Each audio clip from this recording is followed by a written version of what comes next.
My dear students, कैसे हैं आप लोग। उम्मीद करते हैं कि आप लोग एकदम अच्छे होंगे, मस्त होंगे, स्वस्थ होंगे, तंदुरुस्त होंगे और मन लगा करके पढ़ाई कर रहे होंगे। तो प्यारे बच्चों, आज फाइनली अपना क्लास पूरा चलेगा। एकदम नाखून क्यों बढ़ते हैं का पूरा क्वेश्चन आंसर हम आपको करवाएंगे और जबरदस्त तरीके से आज आपका क्लास हम लेंगे, ठीक है ना। आज के इस क्लास में प्यारे बच्चों हम आपको सारांश पुनः एक बार फिर से बताएंगे और सारे प्रश्न का एकदम आसान भाषा में समुचित उत्तर हम आपको देंगे। तो उम्मीद करते हैं कि आप लोग इस क्लास में शुरू से लेकर के अंत तक जुड़े रहेंगे, ठीक है ना। तो चलिए भाई, सारे बच्चे जुड़ जाइए। सब लोगों को गुड मॉर्निंग, सुप्रभात। चलिए प्यारे बच्चों, जल्दी जल्दी से जुड़ जाइए, ठीक है ना। भैया जी, टॉनिक वाला वीडियो आ गया क्या? अरे वो तो सुबह में ही आ गया है, सोए रह गए थे क्या? जल्दी जल्दी से आप उठ करके भाई देख लीजिए, वो वीडियो बहुत ही जबरदस्त है, ठीक है ना। शुभम राजपूत लिख रहे हैं, चलिए बढ़िया है। जल्दी जल्दी से प्यारे बच्चों आप लोग एक बार क्लास को शेयर कर दीजिए अपने सारे व्हाट्सएप ग्रुप में, ताकि सारे बच्चे जुड़ जाएं, ठीक है ना। जल्दी जल्दी से प्यारे बच्चों एक बार क्लास को शेयर करिए और जो बच्चे अभी तक नहीं जुड़े हैं भाई, उनको भी खींच लीजिए अपनी तरफ, ठीक है ना। चलिए प्यारे बच्चों, तो आज हम लोग देखने वाले हैं 10th हिंदी चैप्टर 4 नाखून क्यों बढ़ते हैं का पूरा प्रश्नोत्तर। एकदम आसान भाषा में प्रश्नोत्तर बताएंगे भाई, आपको पूरा एकदम अभी की अभी याद हो जाएगा। लेकिन आगे बढ़ेंगे जरूर, लेकिन उसके पहले हम आपको बता दें कि इस टॉपर बैच में हम आपको अनेक तरह का पीडीएफ दे रहे हैं। कल प्यारे बच्चों रात में 12 साढ़े 12 बजे तक जग करके हमने सिविक्स का पीडीएफ तैयार किया और आपको उसी समय रात में ही हमने सिविक्स का पीडीएफ दिया। कितने बच्चों को मिल गया था सिविक्स का पीडीएफ? जल्दी से एक बार कमेंट करके बता दीजिए, कितने बच्चे को मिल गया था सिविक्स का पीडीएफ? जल्दी से बता दीजिए। प्यारे बच्चों, इस बैच में हम आपको पढ़ाई तो करवाते ही हैं, फुल सिलेबस तो करवाते ही हैं, इसके अलावा टॉपर का हैंड नोट्स भी देते हैं और स्टडी मटेरियल भी आपको उपलब्ध कराते हैं, जिससे आप लोग पढ़ाई करके मैट्रिक परीक्षा में टॉपर बन सकते हैं। मैट्रिक परीक्षा के लिए एक बेहतरीन तैयारी कर सकते हैं, एक बेहतरीन रणनीति तैयार कर सकते हैं। और जिन बच्चों का छूट गया है, जो बच्चे सोचते हैं कि सर हमारा तो छूट गया है, इतना दिन हो गया, तो प्यारे बच्चों आप चिंता ना करें, आपका छूटा नहीं है, आप आराम से पूरा कर सकते हैं, ठीक है ना। तो चलिए भाई, जल्दी जल्दी से आप लोग तैयार हो जाइए, ठीक है। हाँ, जल्दी जल्दी से आप लोग तैयार हो जाइए। सबको मिल गया है ना? हाँ सर, हमको मिल गया है सर। वाह क्या बात है, मिल गया है, बहुत बढ़िया। तो प्यारे बच्चों, जो बच्चे अभी तक इस एडमिशन में नहीं लिए हैं, इस बैच में एडमिशन अभी तक नहीं लिए हैं, टॉपर बैच के साथ नहीं जुड़े हैं, तो भाई जल्दी से जुड़ जाइएगा, ठीक है ना, अगर एग्जाम की बेहतरीन तैयारी करनी है तो, ठीक है। और चलिए एक मोटिवेशन के साथ हम प्यारे बच्चों शुरुआत करते हैं। जो हो गया उसे सोचा नहीं करते, जो हो गया उसे सोचा नहीं करते, जो मिल गया उसे खोया नहीं करते। जो हो गया उसे सोचा नहीं करते, जो मिल गया उसे खोया नहीं करते।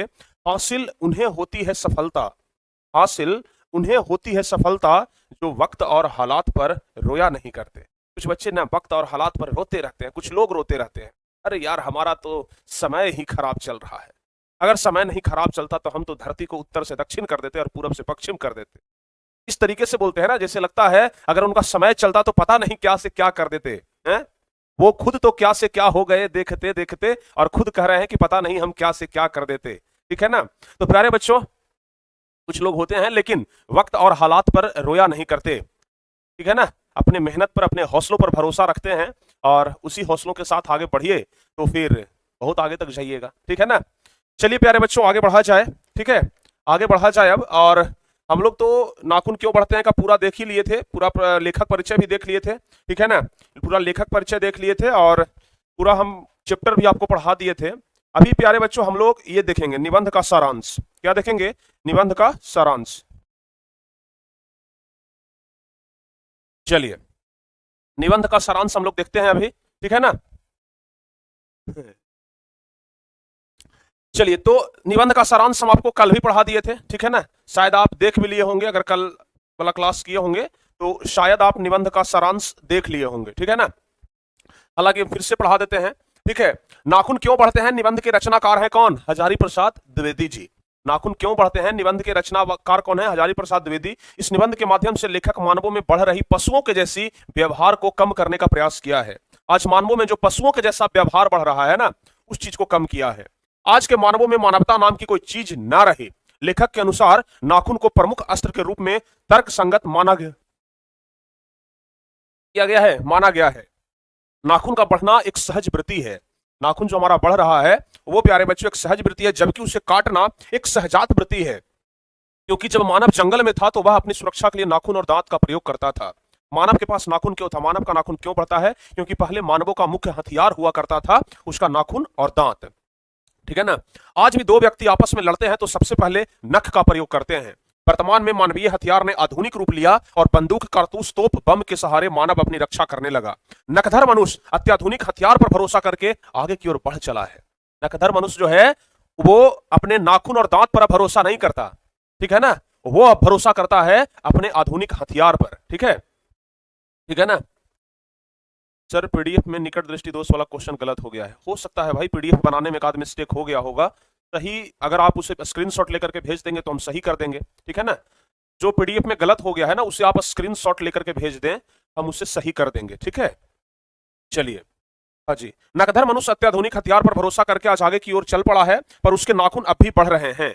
बढ़ते नाखून द्वारा प्रकृति मनुष्य को याद दिलाती है कि तुम भीतर वाले अस्त्र से अब भी वंचित नहीं हो। तुम्हारे नाखून को भुलाया नहीं जा सकता है। तुम वही प्राचीनतम नख एवं दंत पर आश्रित रहने वाला जीव हो। पशु की समानता तुम में अब भी विद्यमान है, ठीक है ना। ये सब लेखक कह रहे हैं। आज शाम में प्यारे बच्चों क्या होने वाला है पता है ना। आज शाम में हम आपको 24 तारीख से होने वाले एग्जाम की तैयारी करवाने वाले हैं। चिंता मत करिएगा, एकदम सब कुछ हम आपको करवा देंगे। लेकिन मानवों ने नाखून को अब सौंदर्य का रूप देने लगा है। इसमें नयापन लाने, इसे संवारने एवं पशु से भिन्न दिखने के लिए नाखूनों को मनुष्य काट देता है। अब वह प्राचीनतम पशुपत मानव को भूल जाना चाहता है, नाखून को सुंदर देखना चाहता है, ठीक है ना। नाखून को अब जो व्यक्ति है ना, वो नाखून को सुंदर देखना चाहता है, उस नाखून को भूल जाना चाहता है जिस नाखून से वो पहले अपना रक्षा किया करता था, ठीक है। लेखक अपने संस्कारों से काफी खुश हैं क्योंकि उनका संस्कार बुरी आदतों की ओर नहीं ले जाती है, लेकिन चारों ओर निराशा छा जाती है, जिसका कारण मानवों के द्वारा किया गया गलत व्यवहार, जैसे हिरोशिमा और नागासाकी के क्षेत्रों पर बड़े बड़े परमाणु बम गिराए गए, जिससे तबाही मच गई। लेखक के अनुसार नाखून मानव के हिंसा, अंदर की पशुता का नफरत है जो एकता को तोड़ने का कार्य करती है। मानवों में प्रेम, प्यार, त्याग की पाठ का कोई असर नहीं पड़ता है। लेखक मनुष्य की बेहयापन की ओर इशारा करते हुए कहते हैं कि जब किसी मनुष्य पर कड़ी निगाह रखी जाती है तो वह अनुशासन में रहता है, लेकिन जब नजर हटाते ही गलत काम करना शुरू कर देता है। जिस प्रकार नाखून को काटने पर दर्द नहीं होता, लेकिन छोड़ देने पर वह काफी ज्यादा बढ़ जाता है। समझ गए ना। तो प्यारे बच्चों, ये है आपका सारांश। और अगर परीक्षा में आता है तो अगर इस तरीके से आप इतना सारांश लिखते हैं ना, तो आपको पूरा नंबर मिलेगा। सारांश एक्चुअल में होता क्या है? सारांश मतलब प्यारे बच्चों कहानी को शॉर्टकट तरीके से लिखना, जिससे कि एक दो पन्ने में आ भी जाए और पूरा कहानी से भी समझ में आ जाए कि कहानी में आखिर कह क्या रहा है। समझ गए ना। तो ये होता है कहानी का सारांश। और अगर इस तरीके से आप कहानी का सारांश लिखते हैं, ठीक है ना, तो फिर कोई दिक्कत नहीं है। चलिए प्यारे बच्चों, यहां तक आप लोग तो जुड़ ही गए होंगे, यहां तक आप लोग देख ही लिए होंगे। अब आगे बढ़ते हैं, ठीक है ना। अब आगे बढ़ते हैं, लेकिन आगे तो जरूर बढ़ेंगे प्यारे बच्चों। प्रश्न उत्तर तो हम जरूर देखेंगे, सारे क्वेश्चन आंसर देखेंगे अभी, ठीक है ना। सारे क्वेश्चन देखेंगे और उस क्वेश्चन का क्या देखेंगे, आंसर देखेंगे, ठीक है ना, आंसर देखेंगे। लेकिन अभी भी हम देख रहे हैं कि बहुत सारे बच्चे क्लास को एक बार लाइक और शेयर नहीं कर रहे हैं। तो प्यारे बच्चों, जो अभी तक क्लास को लाइक नहीं किए हैं, लाइक कर दीजिए। और भाई साहब, अगर अभी तक शेयर नहीं किए हैं ना, तो प्रिंस सर की खातिर एक बार जरा शेयर भी कर दीजिए, ठीक है। आगे बढ़ते हैं। पहला नंबर क्वेश्चन के साथ हम शुरुआत करते हैं प्यारे बच्चों। पहला नंबर क्वेश्चन आपके स्क्रीन के ऊपर है। दूसरा नंबर क्वेश्चन एकदम छोटा छोटा आसान आसान क्वेश्चन है, आप लोग देखिएगा तो एक बार में याद हो जाएगा। देखिए पहला नंबर क्वेश्चन क्या कह रहा है।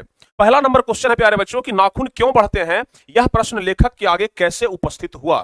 ठीक है, नाखून क्यों बढ़ते हैं, यह प्रश्न लेखक के आगे कैसे उपस्थित हुआ, आपको यह बताना है, ठीक है ना। तो आपको पता है ना किनके माध्यम से यह प्रश्न आया था लेखक के सामने, आप लोग जल्दी से कमेंट करके बताइए किनके सामने आया था। सर पीडीएफ का स्क्रीनशॉट लेकर कैसे भेजेंगे? पीडीएफ का स्क्रीनशॉट लेकर के व्हाट्सएप पर भेज दीजिए ना, व्हाट्सएप पर भेज दीजिए भाई, वहां से हम देख लेंगे। जहां से हम मैसेज करते हैं ना, जिस आईडी से हम मैसेज करते हैं उसी आईडी पर भेज दीजिए, क्या दिक्कत है, ठीक है। चलिए, नाखून क्यों बढ़ते हैं यह प्रश्न लेखक के आगे कैसे उपस्थित हुआ था, उनकी बेटी के द्वारा। वाह क्या बात है, बिल्कुल सही है, उनकी छोटी लड़की के द्वारा उपस्थित हुआ था। तो क्या लिखेंगे प्यारे बच्चों, हम लोग लिखेंगे कि नाखून क्यों बढ़ते हैं यह प्रश्न लेखक के आगे उनकी छोटी लड़की के माध्यम से उपस्थित हुआ था, ठीक है ना। उनकी छोटी लड़की के माध्यम से उपस्थित हुआ। लेखक के छोटी लड़की ने ही एक दिन अचानक लेखक से पूछ दिया कि आदमी के नाखून क्यों बढ़ते हैं। लेखक की जो छोटी लड़की थी वही एक दिन अचानक लेखक से पूछ देती है कि आखिर आदमी के नाखून क्यों बढ़ते हैं। और ये छोटा सा सवाल हमें ये पूरा कहानी पढ़ने को भेज देता है, ठीक है ना। यानी कि अगर वो सवाल नहीं होता तो ये कहानी नहीं होता। बताइए, वो सवाल आ गया तब ना ये कहानी हम लोग के सिलेबस में आ गया। चलिए प्यारे बच्चों आगे बढ़ते हैं। अब दूसरा नंबर क्वेश्चन है कि बढ़ते नाखूनों द्वारा प्रकृति मनुष्य को क्या याद दिलाती है। अगर नाखून हमारा बढ़ रहा है तो इससे प्रकृति मनुष्य को क्या याद दिलाती है? यही याद दिलाती है कि भाई तुम आज मानव हो, लेकिन पहले तुम कभी ना कभी पशु हुआ करते थे और अपनी रक्षा नख और दंत से किया करते थे, यानी कि तुम वही नख दंता वाली जीव हो। समझ गए ना, यही ना प्रकृति याद दिलाते हैं, यही ना याद दिलाते हैं कि तुम वही नख दंता वाले जीव हो भाई। जिससे तुम वही नखदंतावली वाले जीव हो जो नाखून और दांत से शिकार किया करते थे। समझ गए ना? आज भले तुम बदल जाओ लेकिन उस पाश्विक वृत्ति को नहीं भुलाया जा सकता है। समझ गए ना? तो यही हम लोग लिख देंगे प्यारे बच्चों। क्या लिखेंगे? बढ़ते नाखूनों द्वारा प्रकृति मनुष्य को याद दिलाती है कि प्राचीन काल में मनुष्य क्या था? जंगली था। वह वनमानुष की तरह रहता था। उस समय वह अपने नाखून की सहायता से जीवन की रक्षा करता था। दांत होने के बावजूद नख ही उसके असली हथियार थे। उन दिनों अपने प्रतिद्वंदियों को पछाड़ने के लिए नाखून ही आवश्यक अंग थे। बढ़ते नाखून द्वारा प्रकृति मनुष्य को याद दिलाती है कि तुम्हारे नाखून को भुलाया नहीं जा सकता है। तुम वही प्राचीनतम नख एवं दंत पर आश्रित रहने वाला जीव हो। पशु की समानता तुम में अब भी विद्यमान है। समझ गए ना? तो बस यही हो गया। समझ गए ना? सारे बच्चे समझ गए? सारे बच्चे समझ गए ना? एक बच्चे कमेंट कर रहे हैं कि सर मेरा एक्सीडेंट हो गया है। भाई बच्चे से चला करो। समझ गए ना? और हम भगवान से प्रार्थना करेंगे कि आप जल्द से जल्द ठीक हो जाए। हमारे छोटे भाई को भगवान जल्दी से ठीक कर दें, है ना? लेकिन अच्छे से रहना और अच्छे से कहीं निकलना यार बाहर में। ये जीवन बड़ा अनमोल है। इस जीवन को इतने आसानी से मत ले लो। भगवान बड़ा मुश्किल से एक जिंदगी देते हैं मानवों का, ठीक है ना? जिंदगी तो सबका होता है, जानवरों का होता है, कीड़े मकोड़ों का होता है, लेकिन मानवों का जिंदगी स्पेशल होता है। और इस जिंदगी के साथ खिलवाड़ मत करो। ये अगर शरीर तुम्हें मिला है ना तो इस शरीर के साथ खिलवाड़ मत करो। प्यारे बच्चों, हम देखते हैं कि बहुत सारे लोग ना शरीर के साथ बहुत ज्यादा खिलवाड़ करते हैं। कहिए कैसे सर? शराब पी रहे हैं, पूरे शरीर के अंदर जो भी आपका मशीन है, जो पार्ट पुर्जा है ना, उसको एकदम सड़ा रहे हैं शराब पी करके। शराब से होता क्या है? अंदर का जो लीवर है वो खराब होता है। कुछ समय की सुख के लिए अपने लीवर को खराब कर रहे हैं। नशे करते हैं, समझ गए ना? नशे करते हैं, सिगरेट पीते हैं, गुटखा खाते हैं। वो सब क्या है? अरे भाई एक जिंदगी मिला है, बड़ा मुश्किल से शरीर मिला है और उस शरीर को आप ऐसे बर्बाद कर रहे हो जैसे कोई मुफ्त की चीज हो। ठीक है ना? ऐसा नहीं होता है भाई। ये बड़ा अनमोल शरीर है, इसका कोई जगह सही जगह पर उपयोग किया जाए ना तो बहुत बेहतरीन होगा। ठीक है, चलिए आगे बढ़ते हैं। आगे बढ़ते हैं। तीसरा नंबर क्वेश्चन है कि लेखक द्वारा नाखूनों को अस्त्र के रूप में देखना कहां तक संगत है? लेखक के अनुसार या फिर लेखक के द्वारा नाखूनों को अस्त्र के रूप में देखना कहां तक संभव है? यानी कि लेखक जो कहते हैं कि ये नाखून हमारा अस्त्र है, तो ये कहां तक संभव है, कहां तक सही है? जल्दी से बताइए। तो क्या लिखेंगे? कुछ लाख वर्षों पहले मनुष्य जब जंगली था उसे नाखून की जरूरत थी। कुछ साल पहले जब मनुष्य जंगली था तो उसे नाखून की जरूरत थी, क्योंकि आत्मरक्षा एवं भोजन के लिए नख की महत्ता अधिक थी। उन दिनों प्रतिद्वंदियों को पछाड़ने के लिए नाखून आवश्यक अंग हुआ करता था। असल में वही उसके अस्त्र थे। अब मनुष्य समयानुसार अपने अस्त्र में भी परिवर्तन कर लिया है, अतः नाखून को प्राचीन समय के लिए अस्त्र कहा जाना उपयुक्त और तर्कसंगत है। समझ गए ना? तो बिल्कुल हम लोग लिखेंगे कि नाखून को प्राचीन समय के लिए अस्त्र कहा जाना उपयुक्त भी है और तर्कसंगत भी है। ठीक है ना? सारे बच्चे समझ गए? हाँ, समझ गए सर? समझ गए? चलिए बहुत बढ़िया। अब आगे बढ़ते हैं, चौथा नंबर क्वेश्चन देख लेते हैं। चौथा नंबर क्वेश्चन कह रहा है कि मनुष्य बार बार नाखूनों को क्यों काटता है? मनुष्य जो है वो बार बार नाखून को क्यों काटता है, बताइए। तो क्या लिखेंगे हम लोग? लिखेंगे कि मनुष्य निरंतर सभ्य होने के लिए प्रयासरत रहा है। मनुष्य जो है वो निरंतर सभ्य होने के लिए प्रयासरत रहा है, हमेशा डेवलप करते रहा है कि भाई हम और ज्यादा सभ्य हो जाए, और ज्यादा सभ्य हो जाए। ठीक है ना?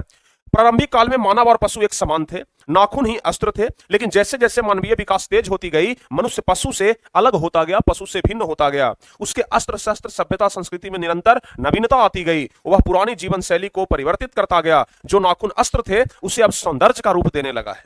ठीक है ना? जो नाखून पहले अस्त्र हुआ करते थे उसे अब सौंदर्य का रूप देने लगा है। इसमें नयापन लाने, इसे संवारने एवं पशु से भिन्न दिखने के लिए नाखून को मनुष्य काट देता है। एक बच्चे का सवाल आ रहा है कि सर बाल क्यों बढ़ते हैं? सर नहीं, बाल क्यों बढ़ाते हैं? बढ़ते नहीं है, बाल क्यों बढ़ाते हैं? देखिए, चाहे नाखून हो चाहे बाल हो, ठीक है ना, अब लोग इसलिए बढ़ाते हैं ताकि हम सुंदर दिख सकें। अच्छा, बाल को लोग क्यों रखते हैं? इसलिए ना कि लोग सुंदर दिख सके।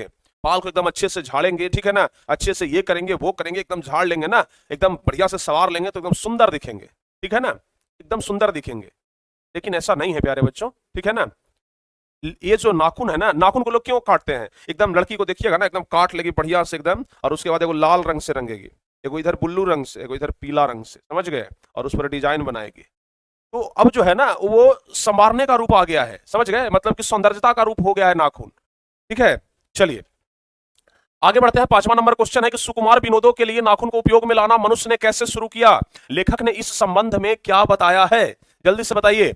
कह रहा है कि सुकुमार विनोदों के लिए नाखून को उपयोग में लाना मनुष्य ने कैसे शुरू किया? कैसे मनुष्य ने नाखून को उपयोग में लाना शुरू किया? तो लिखेंगे हम लोग कि लेखक ने कहा है कि पशुवत मानव भी धीरे धीरे विकसित हुआ, सभ्य बना, तब पशुता की पहचान को कायम रखने वाले नाखूनों को काटने की प्रवृत्ति पनपी।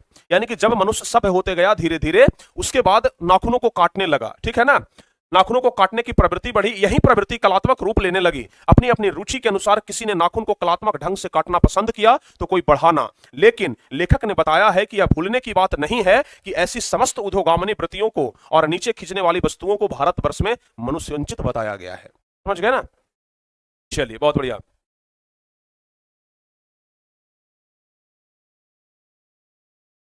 वाह, क्या बात है। एक बच्चे को है पीके प्रियांशु लिख रहे हैं कि motivational video are not necessary for a good student. ये तो बात बिल्कुल सही है। एक अच्छे विद्यार्थियों के लिए मोटिवेशनल वीडियो की आवश्यकता होती नहीं है, लेकिन हाँ, जिंदगी में मोटिवेशन का होना भी बहुत जरूरी है। आप ये नहीं कर सकते हैं कि बिना मोटिवेशन के कोई विद्यार्थी आगे बढ़ जाएगा। तो प्रियांशु जी जो लिख रहे हैं ना, वो बहुत हद तक हम कह सकते हैं कि गलत भी है, क्योंकि एक स्टूडेंट के लिए सबसे बड़ा चीज जो होता है ना, वो मोटिवेशन ही होता है। ठीक है, बिना मोटिवेशन के कोई आगे नहीं बढ़ पाता है। आज हम अगर आप लोगों को इतना लगातार पढ़ा रहे हैं तो ये हमारे अंदर का मोटिवेशन है। अगर अपने अंदर से आप मोटिवेट होते हैं तो वो अच्छी बात है, आपको बाहर से मोटिवेशन की कोई जरूरत नहीं है।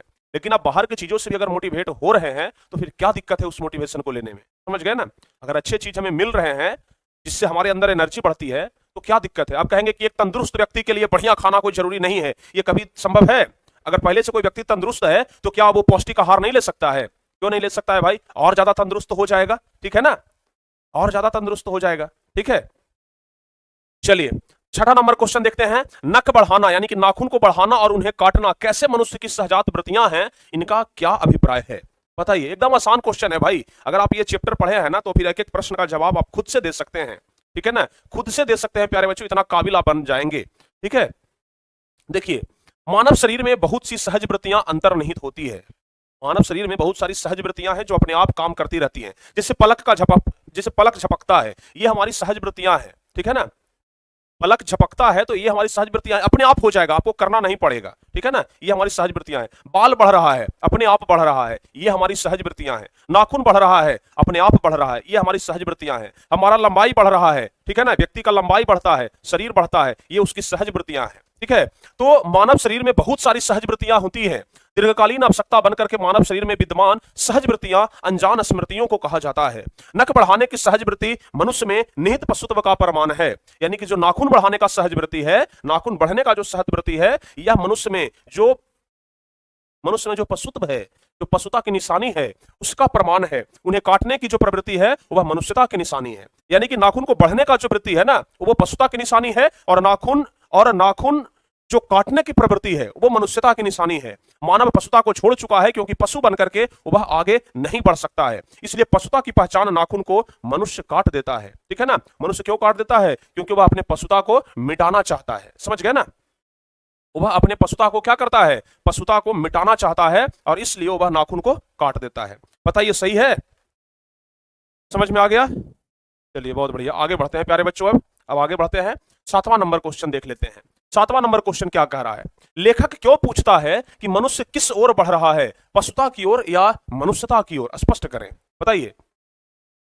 लेखक क्यों पूछता है कि मनुष्य किस ओर बढ़ रहा है, पशुता की ओर या मनुष्यता की ओर? स्पष्ट करें, बताइए फटाफट से, जल्दी से बताइए। एक बच्चे का कमेंट आ रहा है कि सर आप मुख्यमंत्री बन जाओ और बिहार को टॉप लेवल पर ले आओ। अरे वाह, आप तो हमें मुख्यमंत्री ही बना दिए। अरे भाई, शिक्षक ही रहने दीजिए, हम टीचर ही अच्छे हैं। आप लोग का प्यार इतना मिलता है, कम है क्या? है? चलिए आगे बढ़ते हैं प्यारे बच्चों। लेखक क्यों पूछता है कि मनुष्य किस ओर बढ़ रहा है, पशुता की ओर या मनुष्यता की ओर? देखिए, लिखेंगे कि लेखक के हृदय में अंतर्द्वंद की भावना उभर रही है कि मनुष्य इस समय पशुता की ओर बढ़ रहा है या फिर मनुष्यता की ओर। अतः इस जिज्ञासा को शांत करने के लिए स्पष्ट रूप से यह प्रश्न लोगों के सामने रखता है। समझ गए ना? यानी कि लेखक जो है यह प्रश्न लोगों के सामने रखता है कि बताइए, मनुष्य पशुता की ओर बढ़ रहा है या फिर मनुष्यता की ओर? इस प्रश्न पर अध्ययन करने से पता चलता है कि मनुष्य जो है वो मनुष्यता की ओर नहीं बल्कि पशुता की ओर बढ़ रहा है। समझ गए ना? मनुष्य जो है वो पशुता की ओर बढ़ रहा है। मनुष्य में बंदूक और बम से लेकर के नए नए महाविनाश के अस्त्र शस्त्रों को रखने की प्रवृत्ति जो बढ़ रही है वह स्पष्ट रूप से पशुता की निशानी है। पशु प्रवृत्ति वाले ही इस प्रकार के अस्त्रों की होड़ में आगे बढ़ते हैं। देखिए, कहते हैं ना, लेखक कह रहे हैं कि मनुष्य आज इतना बम के खोज में है, बंदूक के खोज में है, नया नया आधुनिक हथियार बना रहा है। ये मनुष्यता की निशानी नहीं है, ये पशुता की निशानी है कि अपने ही जाति के मानवों को मारने के लिए वह बम बना रहा है, वह हथियार बना रहा है कि मानवों को मार सके। समझ गए ना? तो ये क्या मनुष्यता की निशानी है या फिर पशुता की निशानी है? अगर कोई व्यक्ति, अगर जैसे हम हैं जो मानवों की हत्या कर रहे हैं, आधुनिक हथियार बना रहे हैं कि मानवों को मारेंगे, तो ये पशुता की निशानी है कि मनुष्यता की निशानी है? पशुता की निशानी है। तो लेखक यही कहते हैं कि आज जो इतने हथियार बन रहे हैं, ये मनुष्यता की नहीं बल्कि पशुता की निशानी है। समझ गए ना? सारे बच्चे को समझ में आया?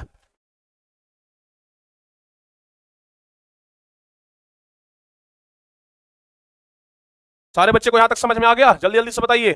Yes sir. हाँ जी, सही है ना?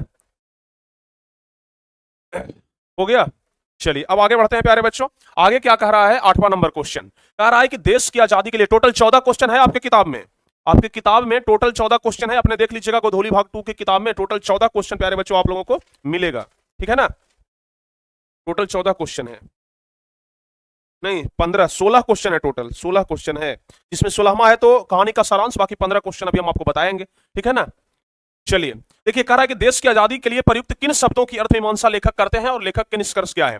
देखिए आपको हम चैप्टर में पढ़ाए थे कि चैप्टर में हमेशा हम लोग हमेशा यूज करते हैं इंडिपेंडेंस, हम लोग यूज करते हैं ना, जैसे आजाद हुआ था देश तो हम लोग याद करते हैं इंडिपेंडेंस डे, जबकि यहां पर कहा गया है कि इंडिपेंडेंस के जगह सेल्फ डिपेंडेंट अगर प्रयुक्त हो तो ज्यादा उचित है। यही कहा गया है ना कि अगर इंडिपेंडेंस के जगह सेल्फ डिपेंडेंट अगर यूज हो तो वो ज्यादा बढ़िया है। तो हम लोग उसी चीज को लिखेंगे कि देश की आजादी के लिए प्रयुक्त इंडिपेंडेंस शब्दों की अर्थ मीमांसा लेखक करते हैं। इंडिपेंडेंस का अर्थ है अनधीनता, इंडिपेंडेंस का अर्थ है अनधीनता या किसी की अधीनता का अभाव, पर स्वाधीनता शब्द का अर्थ है अपने ही अधीन रहना। अंग्रेजी में कहना हो तो सेल्फ डिपेंडेंस कह सकते हैं। लेखक का निष्कर्ष है कि स्वनिर्धारित आत्मबंधन फल है जो उसे चरितार्थता की ओर ले जाती है। मनुष्य की चरितार्थता प्रेम में है, त्याग में है, अपने को सबके मंगल में निस्वेश भाव से देने में है। समझ गए ना? तो यहां पर प्यारे बच्चों यूज किया गया है सेल्फ डिपेंडेंस। तो यही पूछ रहा था ना कि देश की आजादी के लिए प्रयुक्त किन शब्दों की अर्थ मीमांसा लेखक करते हैं, तो इंडिपेंडेंस और सेल्फ डिपेंडेंस शब्द की ओर करते हैं। और इसके निष्कर्ष क्या है? तो इसके निष्कर्ष है कि उसके जगह पर अगर प्यारे बच्चों जो मनुष्य है उसकी चरितार्थता प्रेम में है, त्याग में, अपने को सबके मंगल में है, तो फिर सेल्फ डिपेंडेंस शब्द का प्रयोग करना चाहिए। समझ गए ना? सहजात वृत्ति अभी तो बताए भाई, अभी तो बताए कि हमारे शरीर में कुछ घटना ऐसे हैं जो अपने आप होते रहता है, जैसे पलक का झपकना, बाल का बढ़ना, नाखून का बढ़ना, ये सब क्या है? सहजात वृत्ति है। समझ गए ना? ये सब क्या है? सहजात वृत्ति हैं। ठीक है, चलिए आगे बढ़ गए ना? हाँ, अब चलिए आगे बढ़ते हैं। लेखक ने किस प्रसंग में कहा है कि बंदरिया मनुष्य का आदर्श नहीं बन सकती है? लेखक का अभिप्राय स्पष्ट करें। ठीक है, लेखक का अभिप्राय स्पष्ट करना है कि मनुष्य कभी बंदरिया नहीं बन सकती। सॉरी, बंदरिया मनुष्य का आदर्श नहीं बन सकती। देखिए, एक मनुष्य जो होता है ना, अपने बच्चों को अपने सीने से चिपका करके रखता है, तो वो मनुष्य है। और अगर उसी बच्चे को अगर आप एक बंदरिया को दे देंगे ना, तो वो भी उस बच्चे को अपने सीने से चिपका लेगी। तो इसका मतलब क्या? बंदरिया मनुष्य का आदर्श बन जाएगी? नहीं ना। तो वही चीज को लिखना है। क्या लिखेंगे कि मैं ऐसा तो नहीं मानता कि जो कुछ हमारा पुराना है वो कुछ हमारा विशेष है, इससे हम चिपटे ही रहे। पुराने का मोह सब समय वांछनीय ही नहीं होता। मेरे बच्चे को गोद में दबाए रखने वाली बंदरिया, दुनिया ध्यान से, मेरे बच्चे को गोद में दबाए रखने वाली बंदरिया मनुष्य का आदर्श नहीं बन सकती है। लेखक महोदय का अभिप्राय है और कालिदास का एक कथन भी है कि सब पुराने अच्छे नहीं होते और सब नए खराब नहीं होते। ठीक है ना? सब पुराने अच्छे नहीं होते और सब नए खराब नहीं होते। भले लोग दोनों का जांच कर लेते हैं, जो हितकर होता है उसको ग्रहण करते हैं। बस, कितना आसान प्रश्न है, कितना आसान प्रश्न है प्यारे बच्चों, आप लोग आराम से याद कर सकते हैं। ठीक है ना? एक बच्चे कह रहे हैं कि सर क्वेश्चन आंसर रटते हैं तो याद नहीं होता है। अब रटिएगा तो कितना याद होगा बताइए ना? रटिएगा तो कभी याद होगा जी, उसको समझिएगा ना। है जैसे अगर आप चैप्टर को तो समझ गए हैं कि चैप्टर में हमें क्या क्या पढ़ना है, अगर चैप्टर को समझ गए हैं तो क्या प्रश्न का जवाब नहीं दे सकते हैं? हैं? अगर प्यारे बच्चों आप चैप्टर को समझ गए हैं तो प्रश्न का जवाब दे सकते हैं ना। तो समझिए, रटिएगा तो कितना काम चलेगा? रटिएगा ना तो अभी रट लीजिएगा, परीक्षा में भूल जाइएगा, परीक्षा में याद नहीं रहेगा। ठीक है, परीक्षा में वो याद नहीं रहेगा। चलिए अब देखिए, लास्ट में हम आपको बता देंगे इसमें कौन कौन सा क्वेश्चन है जो ज्यादा इंपॉर्टेंट है। अभी फिलहाल आप पूरा देखिए, समझ गए ना? आज सुबह वाले वीडियो में हम क्या बताए थे? सुबह वाले वीडियो में क्या बताए थे कि कुछ क्वेश्चन ऐसे होते हैं जो इंपॉर्टेंट होते हैं और उसे पढ़ करके जाना चाहिए, लेकिन कभी कभी परीक्षा में अनएक्सपेक्टेड सवाल पूछ देते हैं। यानी कि कुछ सवाल ऐसे भी होते हैं जिसका हम लोग उम्मीद नहीं करते हैं, एक्सपेक्ट नहीं करते हैं कि ये पूछेगा, और वो सवाल भी आ जाता है। तो वैसे लिए हमें ना पूरा, वैसे के लिए हमें तैयार रहना चाहिए और पूरा क्वेश्चन देखना चाहिए। समझ गए ना? चलिए आगे बढ़ते हैं। स्वाधीनता शब्द की सार्थकता स्पष्ट करें। लेखक क्या बताना चाहता है बताइए?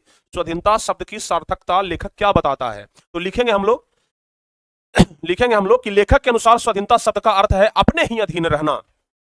लेखक के अनुसार स्वाधीनता शब्द का क्या अर्थ है? अपने ही अधीन रहना, जिसमें स्व का बंधन अवश्य है। अंग्रेजी में कहना हो तो हम सेल्फ डिपेंडेंस कह सकते हैं।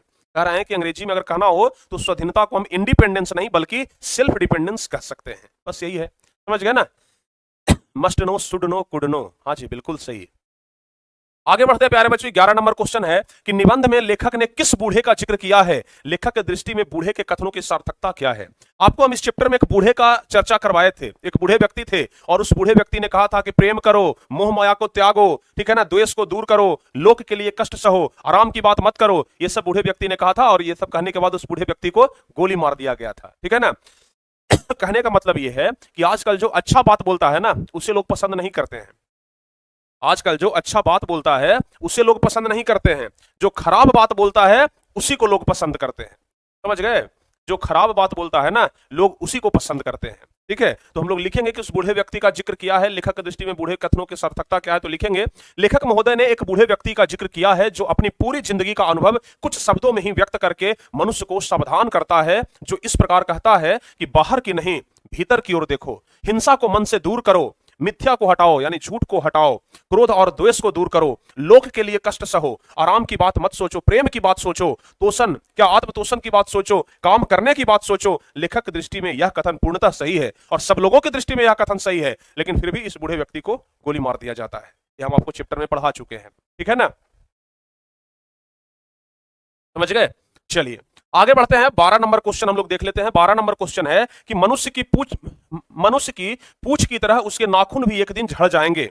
मनुष्य के पूछ की तरह उसके नाखून भी एक दिन झड़ जाएंगे। प्राणी शास्त्रियों के इस अनुमान से लेखक के मन में कैसी आशा जागती है? बताइए, प्राणी शास्त्रियों के अनुमान से लेखक के मन में कैसी आशा जागती है? तो हम लोग क्या लिखेंगे? लिखेंगे कि प्राणी शास्त्रियों का ऐसा अनुमान है कि एक दिन मनुष्य के पूछ की तरह उसके नाखून भी झड़ जाएंगे। जैसे मनुष्य का पूछ झड़ गया ना, पहले मनुष्य को पूछ हुआ करता था, लेकिन अब वो पूछ प्यारे बच्चों झड़ चुका है, तो उसके पूछ की तरह एक दिन नाखून भी झड़ जाएंगे। इस तथ्य के आधार पर ही लेखक के मन में यह आशा जगती है कि भविष्य में मनुष्य के नाखूनों का बढ़ना बंद हो जाएगा और मनुष्य का आवश्यक अंग उसी प्रकार झड़ जाएगा जिस प्रकार उसकी पूछ झड़ गई। जैसे हम लोगों को पूछ का कोई जरूरत नहीं था, तो धीरे धीरे पूछ झड़ गया, पूछ खत्म हो गया।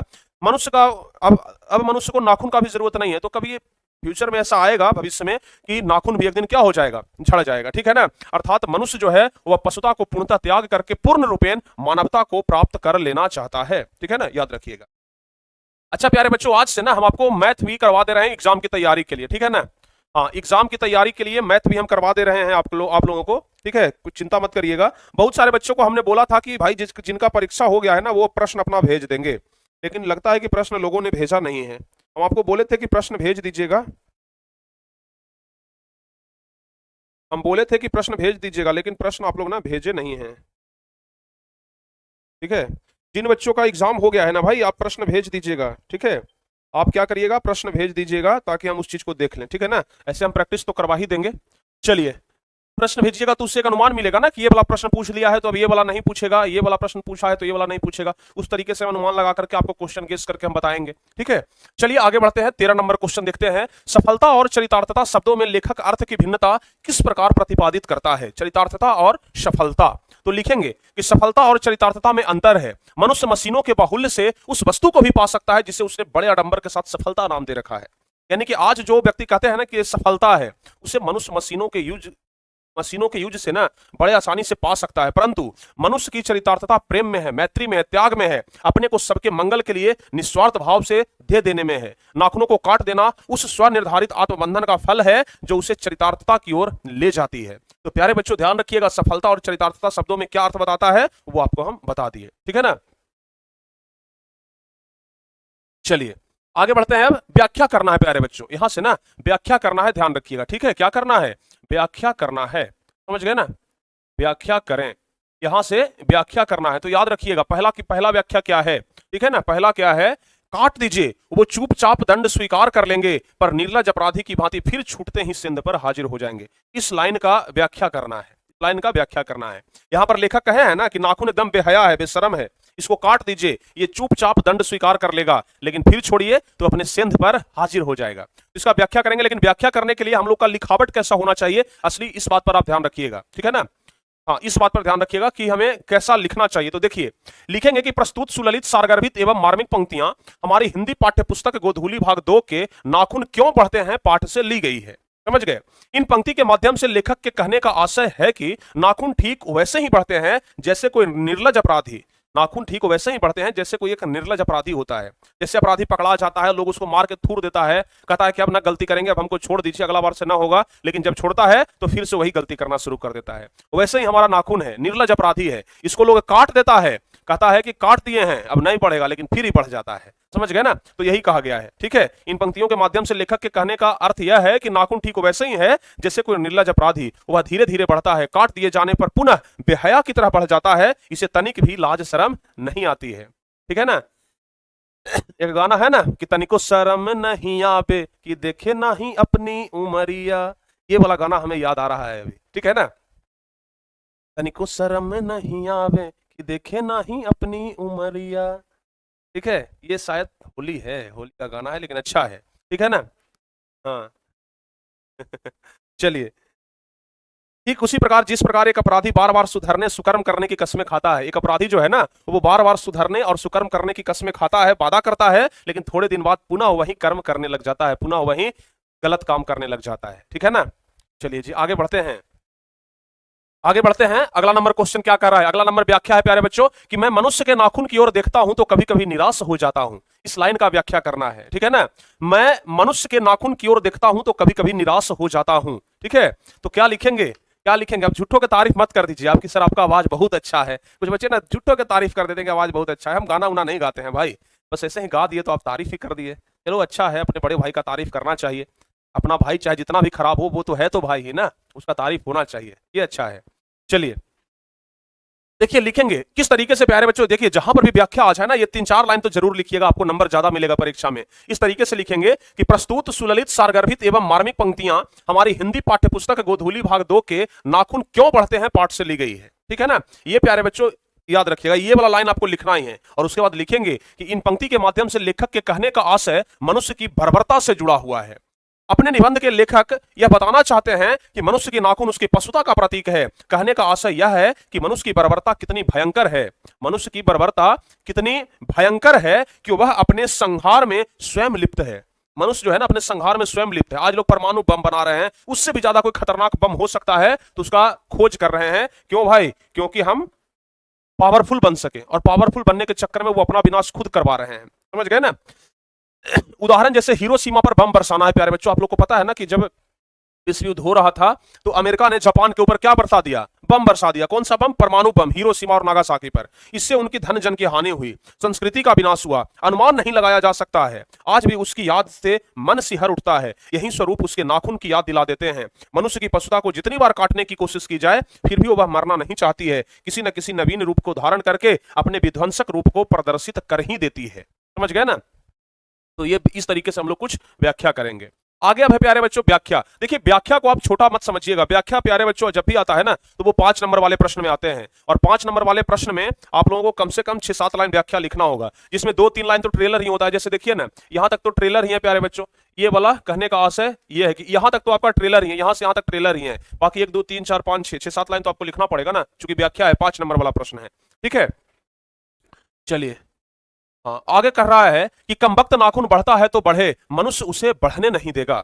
कमबख्त नाखून अगर बढ़ता है तो बढ़े, मनुष्य उसे बढ़ने नहीं देगा। तो क्या लिखेंगे हम लोग? लिखेंगे कि प्रस्तुत सुललित सारगर्भित एवं मार्मिक पंक्तियां हमारी हिंदी पाठ्यपुस्तक गोधूली भाग 2 के नाखून क्यों बढ़ते हैं पाठ से ली गई है। समझ गए ना? यह कहां से लिया गया है? नाखून क्यों बढ़ते हैं पाठ से लिया गया है। इन पंक्तियों के माध्यम से लेखक के कहने का आशय यह है कि मनुष्य अब सभ्य और संवेदनशील हो गया है। मनुष्य क्या हो गया है? सभ्य हो गया है और संवेदनशील हो गया है, बुद्धिजीवी हो गया है। वह अपने विध्वंसक रूप को छोड़ करके असली मानवता की ओर अग्रसर होना चाहता है। मनुष्य के इसी विवेकशील चिंतन और दूरदर्शिता की ओर ध्यान आकृष्ट करते हुए लेखक क्या बताना चाहता है कि कमबख्त नाखून बढ़ता है तो बढ़े, इससे चिंतित होने की जरूरत नहीं है। अब मनुष्य सजग और सचेत है, वह उसे बढ़ने नहीं देगा। यानी कि मनुष्य बढ़ता है तो बढ़े, लेकिन नाखून बढ़ता है तो बढ़े, लेकिन अब मनुष्य सचेत हो गया है, वह उसे बढ़ने नहीं देगा, उसे काट करके नष्ट कर देगा। कहने का भाव यह है कि वह अपने पशुता के रूप को त्याग देगा। यानी कि मनुष्य अब मनुष्य बन चुका है, वह अब पशु के रूप में रहना पसंद नहीं करता है, और इसलिए वह अब नाखून को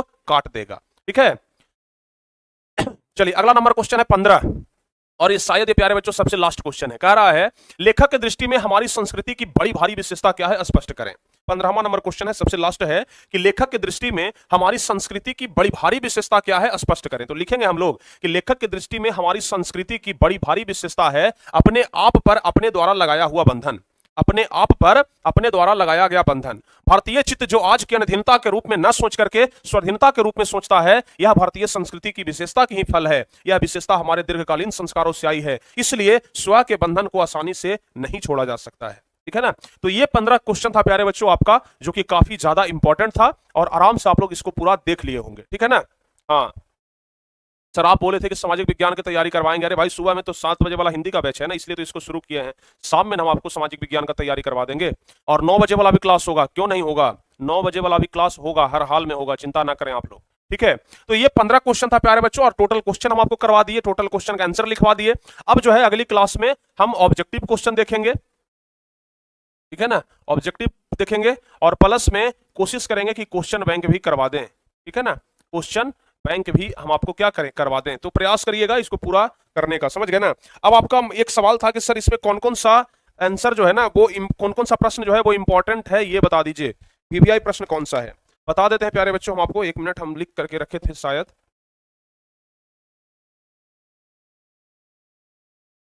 है ना, हम आपको बता देते हैं कि कौन सा क्वेश्चन इसमें इंपॉर्टेंट है, बस थोड़ा सा वेट करिए।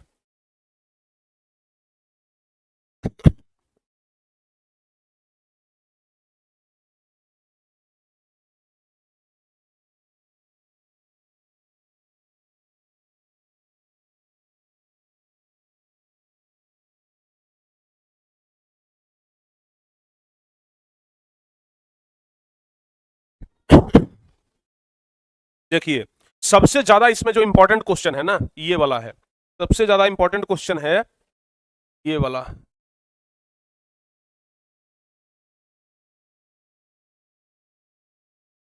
ये वाला चौथा नंबर क्वेश्चन प्यारे बच्चों। ये चौथा नंबर जो क्वेश्चन आप देख रहे हैं ना, ये है मोस्ट वीवीआई। समझ गए, ये है मोस्ट वीवीआई, बहुत ही ज्यादा इंपॉर्टेंट क्वेश्चन है।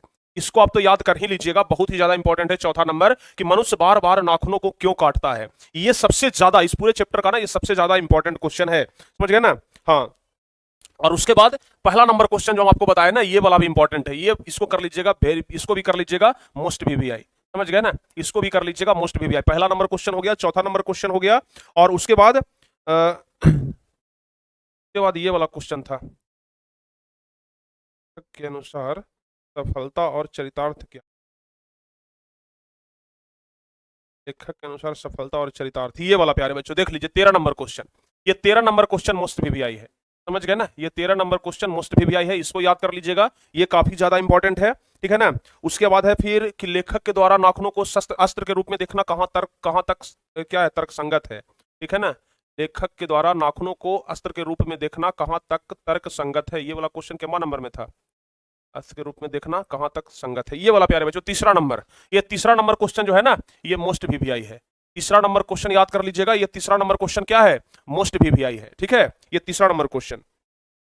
उसके बाद है एक क्वेश्चन ये वाला बताया था ना कि लेखक क्यों पूछता है कि मनुष्य पशुता की ओर बढ़ रहा है या फिर मनुष्यता की ओर, ये वाला बढ़ा, लेखक क्यों पूछता है कि मनुष्य किस ओर बढ़ रहा है, पशुता की ओर या मनुष्यता की ओर, ये वाला भी क्वेश्चन क्या है, मोस्ट वीवीआई है। ठीक है, ये वाला क्वेश्चन भी मोस्ट वीवीआई है, 7वां नंबर क्वेश्चन, इसको भी आप लोग याद कर लीजिएगा। ठीक है ना। हाँ चलिए, तो ये 5 क्वेश्चन अभी हम आपको बताया ना, पशुता की ओर या मनुष्यता की ओर, ये 5 क्वेश्चन बताए। ये पांचों क्वेश्चन प्यारे बच्चों आप लोग याद कर लीजिएगा, समझ गए। इसके अलावा और भी एक आध क्वेश्चन होगा, हम आपको बताने का प्रयास करते हैं, देखते हैं।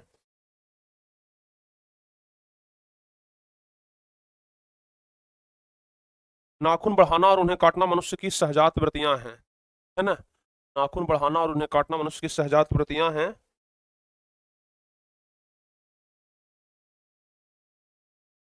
हाँ, ये वाला छठा नंबर। ये 6 क्वेश्चन बताए हैं प्यारे बच्चों, मोस्ट वीवीआई। ये 6 क्वेश्चन बताए हैं, ये 6 क्वेश्चन तो सबसे ज्यादा इंपॉर्टेंट है इस पूरे चैप्टर में। समझ गए ना, ये 6 क्वेश्चन सबसे ज्यादा इंपॉर्टेंट है इस पूरे चैप्टर में। समझ गए ना। और लेकिन अगर कायदे से देखा जाए तो आपको ऑल क्वेश्चन इंपॉर्टेंट मानना चाहिए। समझ गए ना, ऑल क्वेश्चन इंपॉर्टेंट मानना चाहिए। ये 6-7 क्वेश्चन तो हम आपको बता दिए कि जो कि ज्यादा इंपॉर्टेंट है, लेकिन ऐसे आपको पूरा क्वेश्चन याद करना है, क्योंकि आज सुबह वाला वीडियो आप लोग देखे होंगे, हम उसमें बताए हैं क्या, उसमें क्या बताए हैं बताइए, मस्ट नो, शुड नो और कुड नो। मतलब कुछ तो ऐसे हैं जो हर हाल में याद करना ही, मतलब ये 6-7 तो आपको हर हाल में याद करना है, लेकिन इस जो बाकी 6-7 के अलावा जो क्वेश्चन है उसे भी हमें जरूर देख लेना है, ताकि परीक्षा में अगर सवाल आ जाए तो ये ना छूटे। समझ गए ना, ये प्यारे बच्चों न छूटे, तो इसलिए आप लोग इसको पूरा जरूर कर लीजिएगा, ठीक है। क्वेश्चन नंबर पहला, चौथा, तीसरा, सतवां और छठा, इतना क्वेश्चन जरूर याद कर लीजिए, ठीक है ना। तो चलिए, अब तो खत्म हो गया। अब प्यारे बच्चों अगली क्लास में ऑब्जेक्टिव प्लस क्वेश्चन बैंक हम लोग दोनों देख लेंगे, ठीक है ना। तो चलिए प्यारे बच्चों, अब आज के इस क्लास को यहीं पे समाप्त करते हैं, ठीक है ना। आज के इस क्लास को अब यहीं पे समाप्त किया जाए और मिलते हैं फिर 1 घंटे के बाद आपको 9 बजे वाले एप्लीकेशन पर, एप्लीकेशन वाले क्लास में। उसमें इकोनॉमिक्स पढ़ा रहे थे ना, हम इकोनॉमिक्स पढ़ा रहे थे ना, इकोनॉमिक्स खत्म हो गया था। इकोनॉमिक्स पढ़ा रहे थे कि इकोनॉमिक्स खत्म हो गया था? मुझे लग रहा है कि इकोनॉमिक्स खत्म कर दिए थे क्या? इकोनॉमिक्स खत्म कर दिए थे क्या, बताइए। अगर इकोनॉमिक्स खत्म कर दिए थे ना, तो आज हम क्वेश्चन बैंक वाला बता देंगे, क्योंकि इकोनॉमिक्स भी सोशल साइंस में आता है ना। तो आज हम एप्लीकेशन में ना प्रैक्टिस थोड़ा सा करवा देंगे क्वेश्चन का। तो आज आ जाइएगा 9 बजे वाले क्लास में, ठीक है ना। चलिए प्यारे बच्चों, तो मिलते हैं हम आपसे अगली क्लास में। इसी तरीके से हमारे साथ जुड़े रहिए। टारगेट बोर्ड पर जितने भी सारे क्लासेस चलते हैं उनको देखते रहिए, ताकि परीक्षा में आपको एक भी क्वेश्चन ना छूटे और अच्छे तरीके से आपका क्लास होते रहे, ठीक है। बाकी जैसा भी है हम देख लेते हैं, याद नहीं है, 2 दिन हो गया है ना, खत्म हुआ था या नहीं, नहीं खत्म हुआ था तो आगे पढ़ाएंगे, ठीक है ना। बाकी 9 बजे वाले क्लास में आप लोग जरूर जुड़िए। मिलते हैं अगली क्लास में, तब तक के लिए जय हिंद,